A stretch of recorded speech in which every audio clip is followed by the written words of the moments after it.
그렇다면 이런 상황에서 주변 국가의 동맹을 강화하고 영국을 지키기 위해 아버지였던 헨리 7세가 선택한 방법은 무엇이었을까요? 뭐 동맹할 때 늘 등장하는 게 네. 결혼 아닌가요? 그렇죠. 네, 맞습니다. 바로 자식들을 주변의 강대국 왕가와 결혼시키는 것이었죠. 그래서 장남인 아서는 바로 이 사람과 결혼을 했습니다. 누구죠?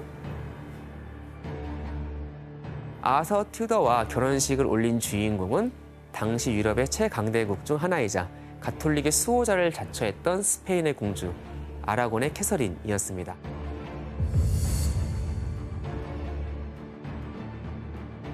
(1501년) 두 사람은 영국과 스페인 양국의 동맹 관계를 공고히 하기 위한 정략 결혼을 하게 됩니다. 자, 이렇게 아버지였던 헨리 7세는 주변 강대국 왕가와 사돈 관계를 맺으면서 영국의 입지를 견고히 지키려고 했죠. 네. 그런데 예상치 못한 일이 하나 벌어집니다. 1502년 헨리 8세의 형이었던 아서가 갑자기 열병에 걸려서 숨지는 일이 발생한 겁니다. 갑작스런 아서 튜더의 죽음으로 튜더 왕조의 왕위 계승자도 바뀌게 되었죠. 바로 둘째 아들, 오늘의 주인공 헨리 8세가 왕위 계승자 1순위가 된 것이었습니다.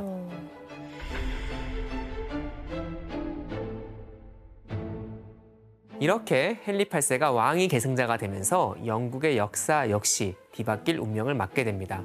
1509년 아버지 헨리 7세가 죽은 후 헨리 8세는 그의 6월에 왕위를 이어받기 위해 대관식을 치르게 되었습니다.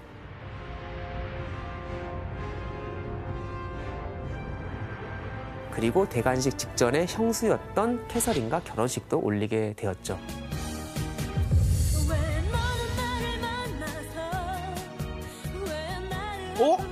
와, 형수랑? 여기서부터 이제 막장 드라마가 펼쳐지는데요. 근데 그게 가능은 한 일인 거예요? 지금의 눈으로도 어떻게 이런 일이 가능했나 싶지만 형인 아서와 캐서린의 결혼 목적이 무엇이었죠? 정략 결혼이었잖아요. 동맹. 강대국 동맹. 스페인과의 네, 맞습니다. 두 사람의 결혼 자체가 양국의 동맹을 위한 정치적인 그런 결정이었잖아요. 그래서 아버지 헨리 7세가 어떻게든 이 동맹을 깨트리고 싶지가 않았어요. 그리고 스페인 왕실로부터 받은 결혼 지참금을 다시 반환하는 게 꽤 복잡한 문제였거든요. 그러니까 이제 왕실 간의 결혼을 계약을 하잖아요. 그리고 이제 지참금을 주는데 스페인 왕실이 캐서린의 결혼 지참금으로 20만 크라운을 헨리 7세에게 주었는데 이거를 지금 가치로 이제 환산하면 대략 415억 정도, 대략 415억 정도 되는 그런 큰 금액이었습니다. 와. 당시 결혼 계약에 따라 이 결혼이 중단되면 이 막대한 지참금을 어떻게 해야 됐을까요? 환불해요. 네, 맞아요. 아, 진짜 고스란히 환불을. 되돌려줘야 되는데 근데 위약금은 없네요. 네? 위약금은 따로 없어요. 아, 네. 그대로 할인도 주기만 없고. 하면 되네요. 네, 그대로 줘야 됩니다. 그래서 헨리 7세가 고민을 하다가 그 해결 방법으로 둘째 아들인 헨리 8세와 캐서린을 다시 결혼시키는 방법을 선택하게 된 겁니다. 아, 이때 삐뚤어진 거야, 그러면. 얘 입장은 생각도 안 하고. 지금 순수해 보여요. 그러니까 저 때부터 이제 여자에 대한 집착이 생긴 거죠. 아니 네. 근데 진짜 첫 번째 결혼부터 너무 막장인데요. 네, 그렇죠. 근데 아스랑 뭐 4개월만 네, 결혼했잖아요. 4개월. 그래서 네. 뭐 그래도 아, 이게 내 아무래도. 느낌이. 4개월 동안 형수님 하면 했을 거 아니에요. 그렇죠, 그렇죠. 또 결혼 기간도 있고, 그렇죠. 근데 아무리 정치적 목적이 있다고는 하지만 형과 동생의 같은 여성과 결혼한다는 건 사실 지금이나 옛날이나 윤리적으로 말이 안 되는 얘기잖아요. 그렇죠. 그런데 이때쯤에 당사자였던 캐서린이 상당히 중요한 얘기를 하나 하게 되었습니다. 누구한테요? 형이었던 아서와 결혼을 했지만 첫날 밤은 치르지 않았다. 설마. God would have me wed Prince Harry. But you are his brother's widow. It is impossible. It is forbidden. Not if I'm a virgin. It was not consummated.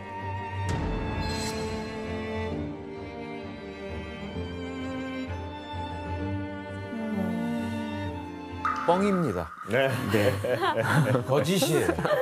이미 4개월 안에 다 끝났어요, 모든 건. 아, 이게 아팠대요. 네? 아스가 조금 약했대요. 아서가 아팠다고요? 예, 예. 아서가 많이 아팠나 보네 그때. 당시 교회법에 따르면 부부 간의 성적 결합이 없는 결혼은 취소가 가능했거든요. 아. 그래서 이를 토대로 아버지인 헨리 7세는 교황에게 아들 헨리 8세와 캐서린의 결혼을 허용해 달라고 요청을 했고 고민 끝에 교황은 두 사람의 결혼을 허락했습니다. 헨리 8세가 왕위에 오른 나이는 18살로 형수였던 캐서린과의 나이 차이가 6살이었습니다. 아니, 그러니까 아버지 입장은 그런데 헨리 8세 입장도 들어봐야 되잖아요. 그러니까 네. 저는 너무 어땠을까? 싫겠지. 여러분이 예상하시는 것처럼 헨리 8세도 처음엔 이 결혼을 거부했다고 합니다.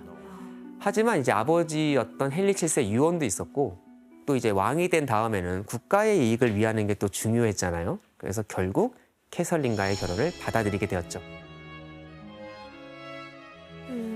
정략 결혼이긴 했지만 결혼 초기에는 헨리 8세와 캐서린의 사이가 꽤 좋았다고 합니다. 아, 그래요? 아니, 피터 씨, 뭐 저 두 분의 관계가 좋았다는 기록 같은 게 있어요? 네, 헨리 8세는 뭐 아까 언어도 되게 잘했지만 그 악기도 되게 잘했대요. 팝, 오르간, 뭐 플루트 같은 것도 다 잘했고 그래서 캐서린랑 결혼한 후 그런 노래 하나 작곡했는데 Pastime with Good Company 그 가사에 보면 약간 행복한 삶이 배경으로 돼 있어요.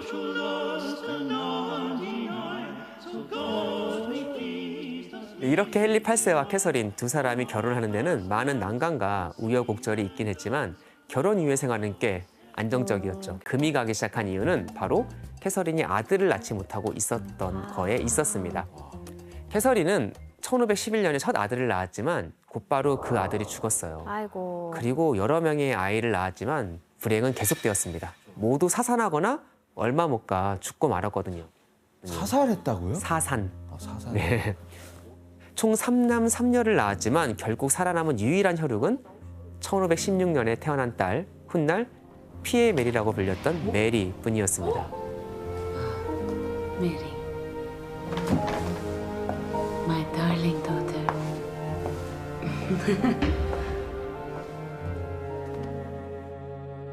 아, 그 메리의 아버지였구나, 헨리 8세가. 캐서린은 헨리 8세보다 6살이나 연상이었던 데다가 거듭되는 출산으로 몸이 많이 약해져서 헨리 8세는 캐서린에게 더는 아들을 기대할 수 없다고 판단하게 되었습니다. 근데 저희가 뭐 기본 상식으로는 일단 영국 하면 떠오르는 게 여왕이 되게 그렇죠. 한데 왜 이렇게 아들을 이렇게 중심적으로 이렇게 원했던 거예요? 사실 헨리 8세의 튜더 왕조는 당시만 해도 신생 왕조라 아직은 혈통적인 측면에서 기반이 약했습니다. 아버지인 헨리 7세가 죽고 형인 아서마저 죽었기 때문에 당시 튜더 가문의 유일한 남자는 헨리 8세뿐이었습니다. 그래서 헨리 8세는 튜더 왕조를 튼튼히 하기 위해서는 후계자가 절대적으로 필요하다고 생각을 했고 게다가 그때까지만 해도요 잉글랜드에는 여왕이 있었던 적이 없었기 때문에 여성 후계자를 생각하는 것은 쉽지 않은 일이었습니다. 이런 이유로 헨리 8세에게 있어서 아들은 절대적으로 필요한 존재였죠. 그렇게 캐서린과의 사이는 점점 멀어지고 이제 헨리 8세의 바람기가 슬슬 발동하기 시작합니다.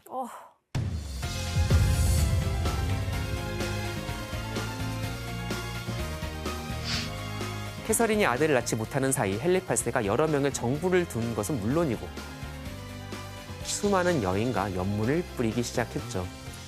그런데 그 가운데 유독 헨리 8세의 마음을 사로잡은 인물이 있었습니다. 누군지 그림을 한번 확인해 볼까요?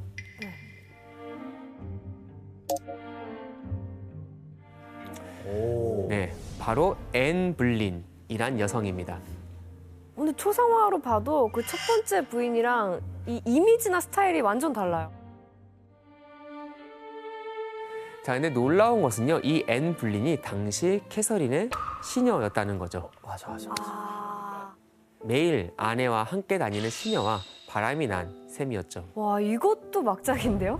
네. 근데 어떤 점에서 저 앤 불린이 그 헨리 8세의 마음에 든 거예요? 앤 불리는 일단 프랑스어, 라틴어를 굉장히 잘했고 약간 예술적인 분야에서 뭐 음악 그리고 문학 이런 것에 대해서 되게 많이 알고 있었거든요. 지적인 매력이 있었구나. 네, 그리고 이제 외모에서는 약간 금발, 파란 눈 이런 전통적인 미인이 아니라 좀 검은색 머리, 검은 눈 이런 이미지가 있어서 좀 더 신비하고 좀 매력적이었다고 생각을 했어요.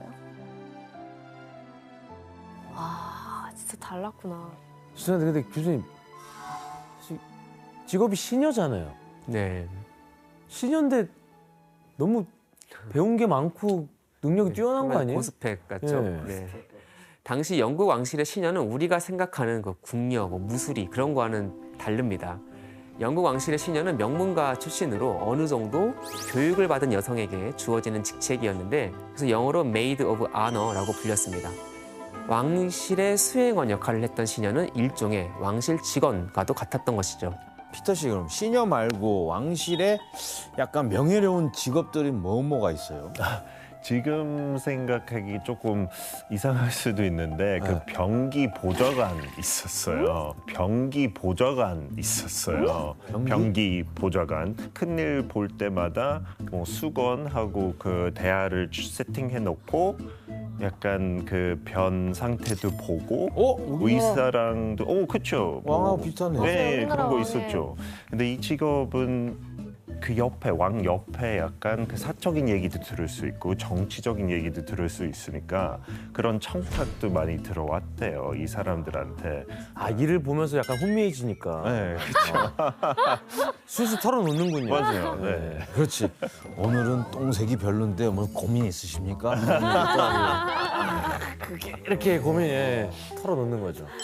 네, 특히 이제 앤 볼린의 경우는 외교관 아버지와 명문 가문의 어머니 사이에서 태어난 데다가 프랑스에서 궁전 생활을 한 이력도 있었습니다. 그래서 앤은 프랑스에서 영국으로 돌아와서도요, 프랑스식 옷차림에 세련된 행동과 아주 기품 있는 말투로 문 남성들의 선망의 대상이 되었다고 합니다. 인기가 많았구나. 헨리 8세도 한 연회장에서 앤 볼린이 춤추는 모습을 보고 단번에 마음을 빼앗겼습니다.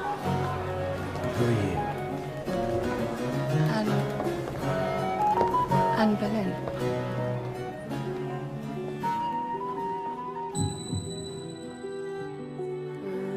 자, 헨리가 앤을 얼마나 좋아했는지 당시 그가 앤에게 쓴 편지가 바티칸 도서관에 지금도 남아있거든요. 우와, 러브레터. 네, 편지 내용을 규현 씨가 한번 읽어주실래요?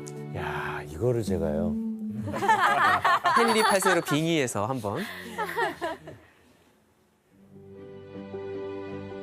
우리 둘의 사랑에 대한 당신의 온전한 생각을 분명히 말해주길 진정으로 간청하오. 이 답을 얻는 것이 내게는 절대적으로 필요하오.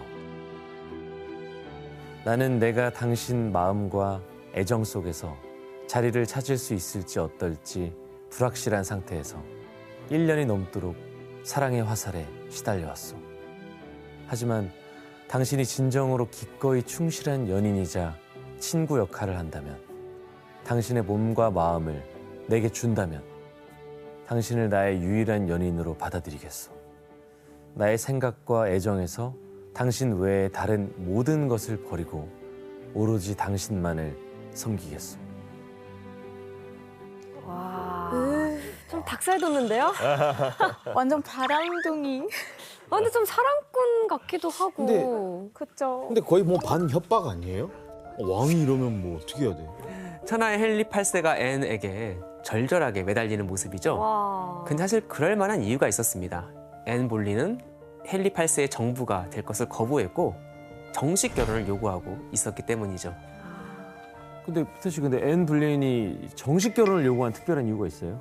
네, 그 이유는 자기 자매인 메리 볼린은 헨리 8세의 정부였어요. 그때 당시에. 아 이미. 네. 근데 그 메리 볼린과 정부 역할을 하면서 아들까지 낳았다는 소문이 있었어요. 헨리 8세가 진짜 원하는 아들. 그래도 정부의 삶을 계속 살아야 된다는 모습 보고 자기는 그렇게 살기 싫다는 거죠. 그래서 앤가 머리 쓰면서 기다리게 해야 된다. 더 안달나게. 네. 그래서 더 많은 이런 편지 썼겠죠. 너무 마음이 가서. 자, 그런데 이 앤 볼린의 정식 결혼 요구는 영국 역사를 송두리째 흔들게 됩니다. 사랑에 빠진 헨리 8세가 놀라운 선택을 하나 하게 되거든요. 바로 현재 아내인 캐서린과 헤어지겠다고 나서게 된 겁니다. 스페인이랑 동맹은 어떻게 하고? 그러니까요. 그야말로 역사적인 헤어질 결심이었죠. 헤어질 결심.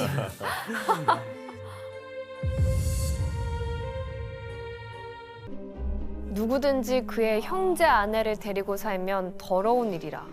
그가 그의 형제 하체를 범함이니 그들에게 자식이 없으리라. 대박이네. 성경에 이런 내용 있어요? 네, 성경에서 이 레이기의 구절을 발견하고 이런 결론에 이르렀죠. 나에게 아들이 없는 건 형수와 결혼했기 때문에 하나님이 벌을 내리신 거다. 라고 이 말이죠. 결혼은 하나님의 뜻을 거역한 거다. 네, 맞습니다. 자, 헨리 8세는 이 성경 구절을 근거로 캐서린과 자신은 성경에 반하는 결혼식을 올렸다고 주장했습니다.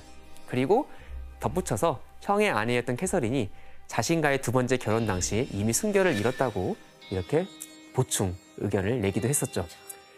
자, 그렇다면 헨리 8세의 이런 주장은 교황을 설득하는데 성공했을까? 자, 당시 교황이었던 클레멘스 7세는 헨리 8세의 손을 들어주지 않았습니다. 이유가 무엇이었을까요? 너무 억지잖아요. 갑자기 결혼 생활 잘 하다가 자기가 이제 감정을 식으니까 이제 와서 성경을 막 들이대면서 이혼해달라고 네. 하는 게.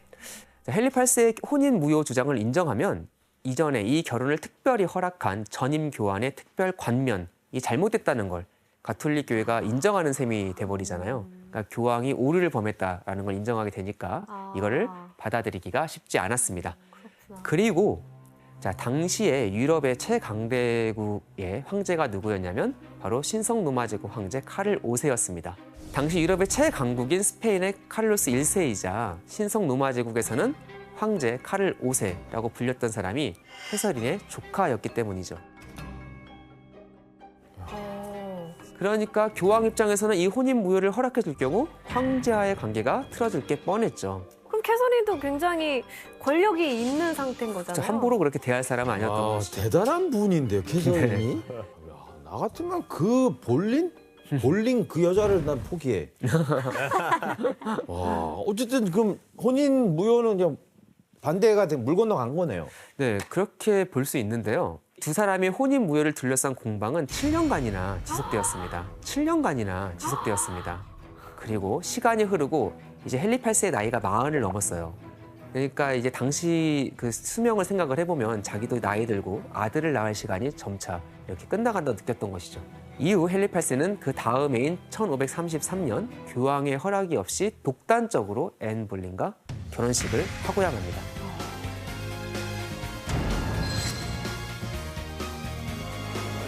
His Majesty the King!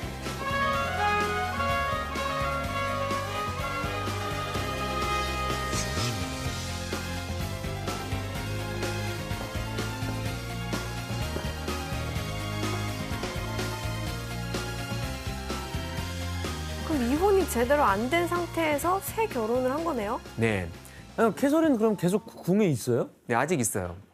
근데 와. 결혼을 했다고요? 네, 결혼을 했습니다. 비참하다. 성직자와 자기 친한 지인만 불러서. 자, 그런데 헨리 8세가 이렇게까지 결혼을 서두른 데는 특별한 이유가 있었습니다. 무엇이었을까요? 후계자를 낳아야 아니 될 거 아니에요? 엠블린도 나이가 점점 들면 속도 위반? 아, 네. 아 이미 저질렀구나. 당시 아 이미 임신 네, 중이었어요? 당시 앤 블린이 이미 임신한 상태였기 때문이죠. 아, 피터 씨 당시에 그 영국 사람들의 반응이 좀 뜨거웠을 것 같은데요. 아마 그 속도 위반까지는 몰랐겠지만 네. 캐서린 왕비는 뭐 잘못한 거 없죠. 아들만 못 낳을 뿐이었죠. 그래서 약간 캐서린 편 많이 들었어요. 그래서 앤 볼린한테 비판이 많이 갔어요. 그 약간 왕비 자리를 이렇게 뺏어간 악녀 이런 평가가 많았어요. 일반 사람들. 그래서 앤 볼린 싫어하고 약간 캐서린 더 지지했던 것 같아요. 스페인에서 스페인어로 아나볼레나라는 단어가 있거든요. 그거 아나볼레나? 앤 볼린의 이름에서 생긴 단어인데 그 뜻은 미친 사람, 사기꾼 이 뜻이거든요. 악녀. 아 엠블. 그래서 아, 네, 그 아나볼레나? 정도 그만큼 싫어했던 거죠. 그 요즘도 쓰는 단어예요? 요즘 많이 안 쓰긴 한데 실제로 그 스페인어 네, 사전 우와. 사전에 있어요. 있어요. 있어. 네. 우와. 네. 저렇게 지어버린 거네. 아나볼레나. 아나까나는 뭐예요? 그건 없는 말인데. 네. 이건 말이에요? 네, 그런데 이 시기 한 가지 예기치 못한 일이 벌어졌습니다. 캔터베리 대주교가 사망하면서 갑작스럽게 그 자리가 공석이 됩니다. 당시에는요, 잉글랜드 국토의 3분의 2 정도 되는 큰 지역을 관할하는 캔터베리 대주교가 잉글랜드 교회의 지도자로 여겨졌었거든요. 그래서 이 공석이 된 자리에 헨리 8세가 토마스 클레머라는 인물을 임명했습니다. 그 이유는 여러 후보자 중에 토마스 클레머가 헨리 8세의 결혼 무효를 지지했기 때문이죠. 그래서 이제 클레머가 대주교의 자격으로 헨리 8세와 캐서린의 결혼이 무효이고 대신 앤 볼린과의 결혼이 합법이라는 판결을 내렸습니다. 그 결과 6월에 웨스트민스터 대성당에서는 앤 볼린의 대관식이 열렸고 드디어 앤은 영국의 새 왕비로 등극하게 되었습니다.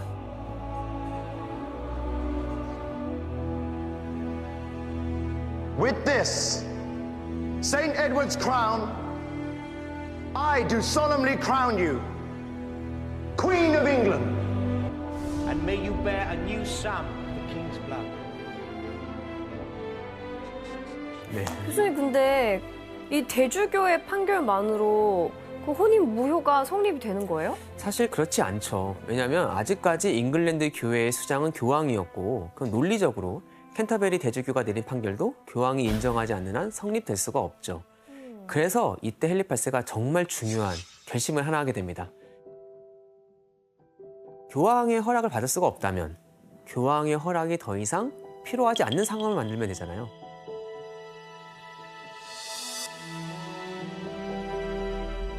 바로 교황이 아닌 본인이 잉글랜드 교회의 수장이 되겠다고 선언을 한 겁니다.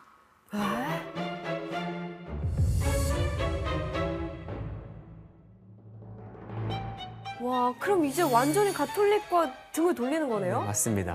애초에 이혼할 수 없게 하고 혼인 무효도 가로막은 교황이 가진 권위로부터 발생한 이 문제를 로마 가톨릭과의 결별로 해결을 한 것이었죠. 이렇게 해서 캐서린과의 결혼 생활에도 아들을 못 낳아 혼인 무효로 완전히 마침표를 찍게 되었습니다. 두 사람의 결혼은 결국 23년 만에 이렇게 끝이 났습니다. 아니 근데 그 나름 스페인의 공주인데 그냥 가만히 당하고만 있어요? 어떻게 됐어요, 캐서린은? 이제 헨리 8세는 캐서린에게 결혼 무효가 됐다는 걸 인정하고 조용히 수녀원에 가서 살라고 이렇게 권합니다.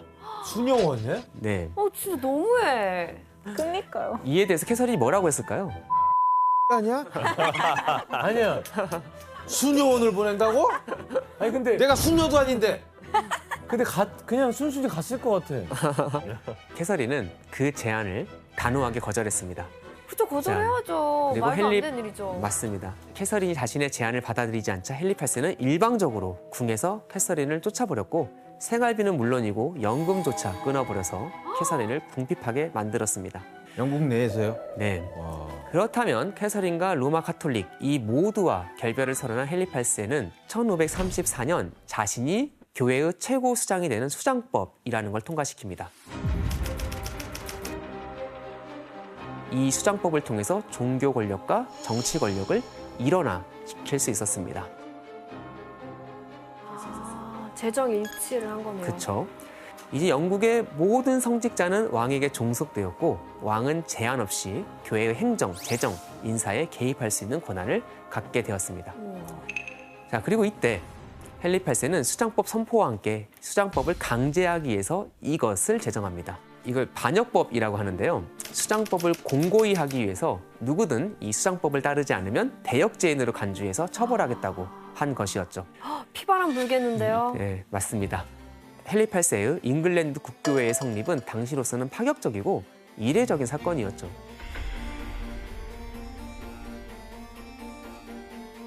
천년이 넘게 서유럽에서 교회는 가톨릭 교회 하나였습니다. 근데 거기서 독립한 국가교회가 생겨난 것이었죠. 그리고 수장법을 통과시킨 이후 헨리 8세는 로마 가톨릭으로부터 파문을 당하게 됩니다. 사실 영국 사람들한테 국교회는 어떤 의미예요? 그 Church of England라고 불러요, C of E. 그래서 뭐 성공회라고도 불러요. 그래서 처음에는 아까 교수님 말했듯이 캐톨릭랑 되게 비슷했다가 이제 점점 그런 룰 같은 거 조금씩 달라지고 그 여성 그 사제도 인정하는 것 때문에 많이 달라요. 그래서 교양을 인정하지 않고 우리는 왕 아니면 최근까지 엘리자베스 2세 여왕이 그 교회의 그 대장이었죠. 네, 지금까지. 네. 자, 그럼 어쨌든 헨리 8세가 일으킨 이 일이 영국 역사에 정확히 어떤 영향을 그럼 미치게 되는 겁니까? 사실 헨리 8세가 한 일은 잉글랜드 교회를 로마 가톨릭으로부터 독립시킨 것이었습니다. 근데 이게 결과적으로 잉글랜드에서 종교개혁이 시작되는 계기가 되었습니다. 헨리 8세뿐 아니라 그의 아들인 에드워드 6세 때 토마스 클레머 대주교의 주도로 국교회가 개신교 신학을 받아들였고요. 그리고 그의 딸 엘리자베스 1세 여왕 때는 통일법이라는 걸 만들어서 잉글랜드 국교회를 확립했습니다. 그런데 헨리 8세가 잉글랜드 국교회를 세운 이후로 피바람이 불기 시작했습니다. 헨리 8세는 자신의 종교개혁에 방해가 된다고 생각하는 사람은 누구든지 간에 가차없이 없애버렸거든요. 심지어 자신의 가장 가까운 곳에서 보좌하는 오른팔들도 그 대상이 될 수 있었습니다. 공교롭게도요. 헨리 8세 옆에서 오른팔 역할을 했던 사람들의 이름이 모두 토마스였습니다. 원처와 토마스 울지는 10년 넘게 헨리 8세 옆에서 그를 보좌하면서 국정을 아주 잘 수행한 인물로 평가를 받았지만 교황으로부터 혼인 무효 허가를 받지 못했다는 이유로 해임됩니다. 토마스 울지의 뒤를 이어 2인자에 오른 인물은 토마스 모어였습니다. 근데 토마스 모어는 독실한 가톨릭 신자로서 종교개혁에 반대했고 그리고 결정적으로 1533년에 앤 볼린의 대관식에 참석하는 것을 거부하면서 토마스 모어는 결국 런던탑에 갇혔고 이후 처형당했습니다. 하지만 이런 피바람 속에 새롭게 헨리 8세 신임을 얻고 권력을 얻은 인물도 있었습니다. 그 인물이 누군지 한번 확인해 볼까요? 헨리 8세 말 잘 듣는 사람이겠죠, 뭐. 야, 말 안 들으실 것 같은데. 심지어 음주 가무를 되게 좋아해. 근데 왠지 권력력이 좀 있어 보여요. 토마스 모어 이후 등장한 이 인물은 토마스 크로멜이었는데요. 크롬웰. 이전의 토마스들과는 달리 헨리 8세와 앤 볼린의 결혼을 성사시키기 위해서 적극적으로 나섰고 종교개혁과 수장법 통과에도 큰 역할을 했습니다. 그래서 헨리 8세의 신임을 얻었죠. 이렇게 국교회를 탄생시키고 왕권을 강화하는 데서 성공한 헨리 8세. 자, 그렇다면 앤 볼린과의 결혼 생활은 과연 어땠을까요? 최악일 것 같아요. 최악. 왜요? 이렇게 힘들게 결혼했는데요? 아니, 근데 엄청 사랑하잖아요. 근데 그렇잖아요. 엠블린이 안 사랑하잖아요. 자, 진정한 왕비가 되고 싶다고 계속 그랬잖아요. 우선 결혼 9개월 만에 앤 볼린은 아이를 낳게 됩니다. 그렇다면 그 아이가 헨리 8세가 그토록 원했던 아들이었을까요? 아니, 아닐 것 같아요.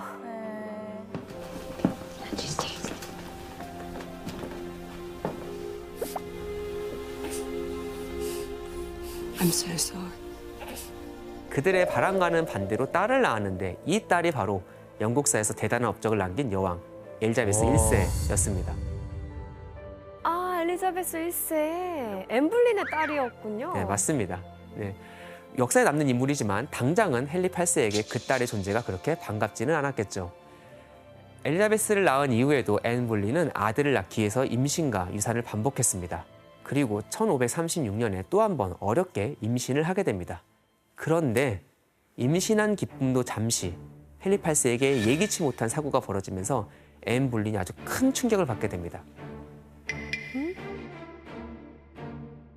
다쳤나요? 교통사고인가요? 아, 네. 네. 떨어졌나? 맞습니다. 낭만. 이제는 뭐 다 이렇게 추측을 너무 잘하셔서 자, 헨리 8세는 원래 그 좀 우람한 몸짓과 달리 되게 스포츠를 즐겼어요. 그래서 평상시에도 마상, 창 시합을 나가는 걸 즐겼는데 그날도 여느 때처럼 마상, 창 시합을 하고 있다가 낙마 사고를 당하게 됐어요. 얼마나 불린이 마상. 아, 오늘 왜 이러시죠? 오늘 왜 이러시죠, 정말? 난 좋아, 난 좋아.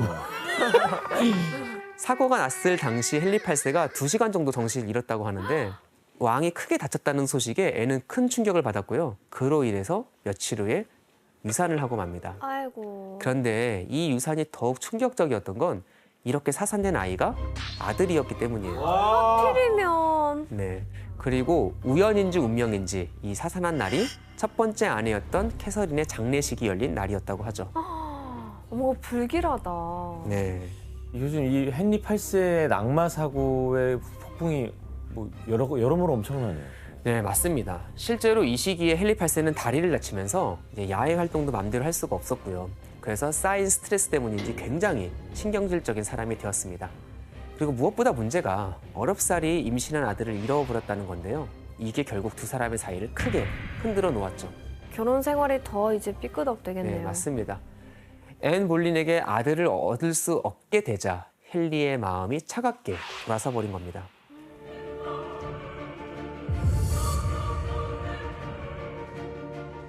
근데 이 낙마 사고 말고 앤 볼린이 이게 유산을 한 또 다른 이유가 뭐 따로 있다면서요? 네, 이거는 설이긴 하지만 앤 볼린이 어느 날 헨리 8세 방에 그냥 무작정 들어갔는데 그 안에 다른 여성이랑 그 애정 생각하고 있는 거 포착하고 유산했다는 얘기도 있어요. 네. 와, 이게 사실이면 너무 네. 용서할 수가 없네요. 앤 볼린이 헨리 8세의 애정 행각을 직접 목격했다는 것은 아직까지는 설인데요. 적어도 헨리가 바람을 피우고 있다는 사실을 눈치채고 있었던 건 분명한 것 같습니다. 왜냐하면 그 상대가 너무 가까이에 있었거든요. 네? 어떤 여성이었을까요? 또 시녀, 또 시녀. 시녀의 시녀를 시녀. 사랑했네. 네. 설마. 바로 앤 볼린의 시녀였던 제인 시모란 여성이었습니다. 아니 이분 시녀 킬러인데? 네.